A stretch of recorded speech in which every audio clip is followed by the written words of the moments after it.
আপোনালোকে কোনেও কংগ্ৰেছক ভোট নিদিব আৰু UDFকো ভোট নিদিব। নমস্কাৰ দৰ্শকসকল, আহিছো আন এটি বিষয়ৰ মাজলৈ।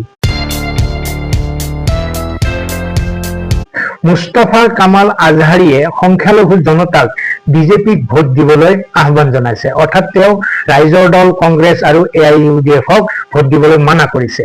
কিয় আহ্বান জনাইছে, কিয় মানা কৰিছে, কি যুক্তি দৰ্শাইছে, কি কথা, কি বতৰা, সেইবোৰ জানিবলৈ আহক তেওঁ এই কথাখিনি শুনি লওঁ। তাৰ পিছত আমি সেই বিষয়ে কিছু কথা পাতিবলৈ যত্ন কৰিম আৰু আপোনালোকেও আপোনালোকৰ অভিমত কমেণ্ট বক্সত ব্যক্ত কৰিব পাৰিব। নমস্কাৰ, আসসালামু আলাইকুম। আমাৰ অসমৰ শ্ৰদ্ধাৰ সংখ্যালঘু সমাজক মই কেইটামান কথা ক'ব বিচাৰিম। অতি গুৰুত্বপূৰ্ণ কথা হয়। প্ৰথমটো কথা হৈছে, চাওক, মই সকলোকে অনুৰোধ জনাম, আপোনালোকে কোনেও কংগ্ৰেছক ভোট নিদিব আৰু UDFকো ভোট নিদিব।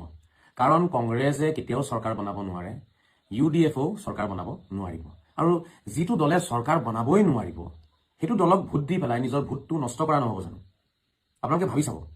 কাৰণ UDFেতো কেতিয়াও বনাব নোৱাৰে, অহা 500 বছৰ বনাব নোৱাৰে, আৰু কংগ্ৰেছে যে আৰু কিমান দিন বনাব নোৱাৰিব এইটো কোনো ঠিক নাই। গতিকে আমি আমাৰ ভোটবোৰ কিয় নষ্ট কৰোঁ? আমি যেতিয়া ভোট দিমেই আমি চাই চিতি দিব লাগিব। কাৰণ মই যিটো দেখিছোঁ পৰিৱেশ, বিজেপি চৰকাৰ বনাব, NDA চৰকাৰ হ'বই। গতিকে সকলোকে মই অনুৰোধ জনাইছোঁ, আপোনালোকে কংগ্ৰেছক কেতিয়াও ভোট নিদিব, UDFকো ভোট নিদিব, ৰাইজৰ দলকো ভোট নিদিব। ঠিক আছে? মিয়া সমাজক লৈ পেলাই এক সাংঘাতিক ষড়যন্ত্ৰ ৰচনা কৰিছে, মিয়াসকলৰ ভৱিষ্যত ধ্বংস কৰাৰ চেষ্টা কৰিছে। গতিকে আপোনালোকে মোৰ কথাখিনি ভাবি চাব। এইটো আছিলে প্ৰথম কথা। আৰু দ্বিতীয়টো কথা, চাওক, কেইটামান সমষ্টিত জিকাই কি লাভ আছে কওক? এতিয়া ধৰক কংগ্ৰেছে 15টা সমষ্টিত জিকিলে, যেনিবা UDFে যেনিবা 5টামান সমষ্টিত জিকিলে, লাভ কি হ'ল? 15টা, 5টা, 10টা মাৰিছোঁ, তেওঁলোকে 30টা সমষ্টিয়ে ল'লে যেনিবা, কংগ্ৰেছে, UDFে, ৰাইজৰ দলে। লাভ কি হ'ব? ঘূৰি ঘূৰিতো চৰকাৰখন সেই বিজেপিয়ে বনাব।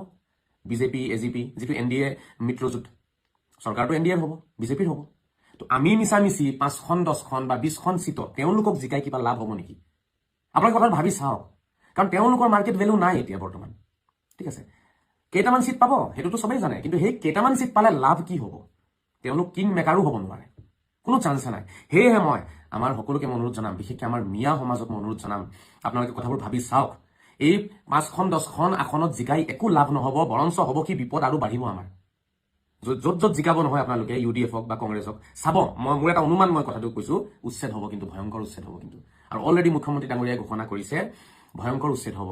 অসমৰ বিজেপিৰ যিগৰাকী সভাপতি, ৰাজ্যিক সভাপতি, তেখেতেও ঘোষণা কৰিছে ভয়ংকৰ উচ্ছেদ হ'ব কিন্তু। তেতিয়া কিন্তু আপোনালোকে নাকান্দিব, তেতিয়া আফচোচ নকৰিব।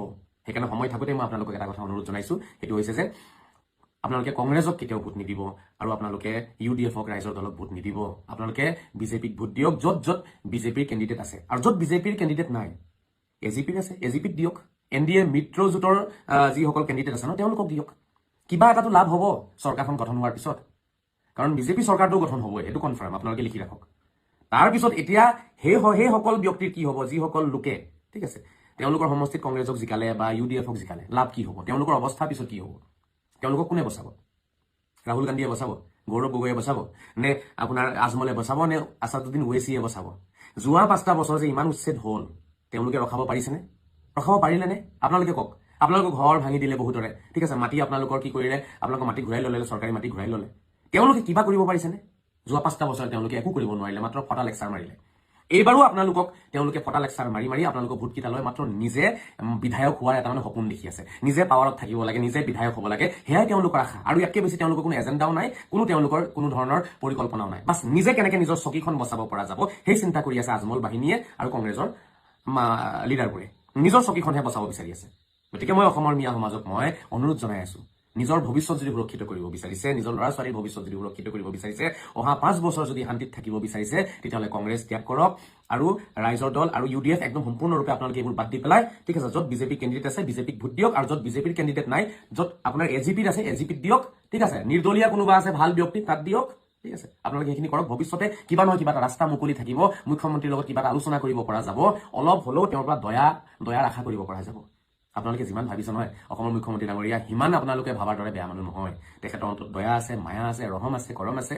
তেখেতে নিশ্চয় আশীৰ্বাদ দিব আৰু তেখেতে নিশ্চয় মৰম কৰিব, অলৰেডি মৰম কৰিছে।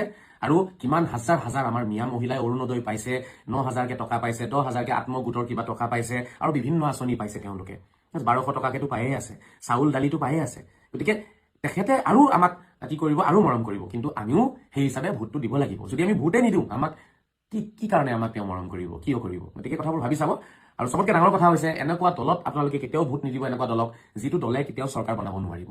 চৰকাৰ বনাব নোৱাৰিব মানে আপোনাক বিপদত পেলাব। ভোটটোতো আপোনাৰ লৈ ল'ব যে আমি চৰকাৰ গঠন কৰি তোমালোকক উচ্ছেদ বন্ধ কৰি দিম, আমি চৰকাৰ গঠন কৰি এইটো কৰিম সেইটো কৰিম। চৰকাৰ গঠন কৰিব পাৰিলেহে কৰিব। যদি চৰকাৰ গঠন কৰিব নোৱাৰে তেতিয়া কি হ'ব? মোৰ কথাটো আপোনালোকে বুজি পাইছেনে? মই আমাৰ শ্ৰদ্ধাৰ মিয়া সমাজৰ ভৰিত ধৰি মই অনুৰোধ জনাইছো আপোনালোকক। কথাটো ভাবক, যদি চৰকাৰ গঠন কৰিব নোৱাৰে 5টা বছৰ আপোনালোকৰ কি হ'ব কওক?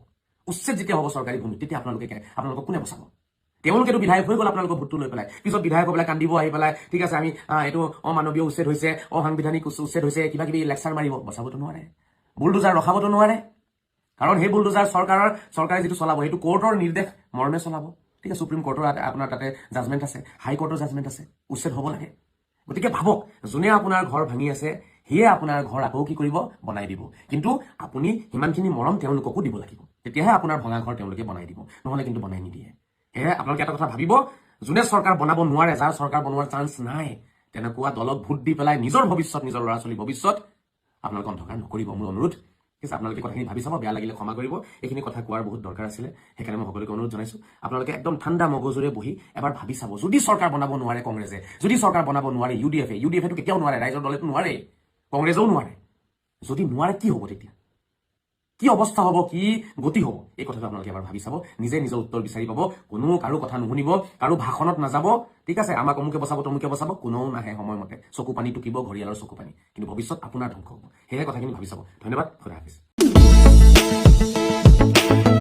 দৰ্শকসকল, কংগ্ৰেছ, এআইইউডিএফ আৰু ৰাইজৰ দলক ভোট দিবলৈ মানা কৰাৰ লগতে ভাৰতীয় জনতা পাৰ্টীক ভোট দিবলৈ আহ্বান জনাইছে মুস্তাফা কামাল আজহাৰীয়ে।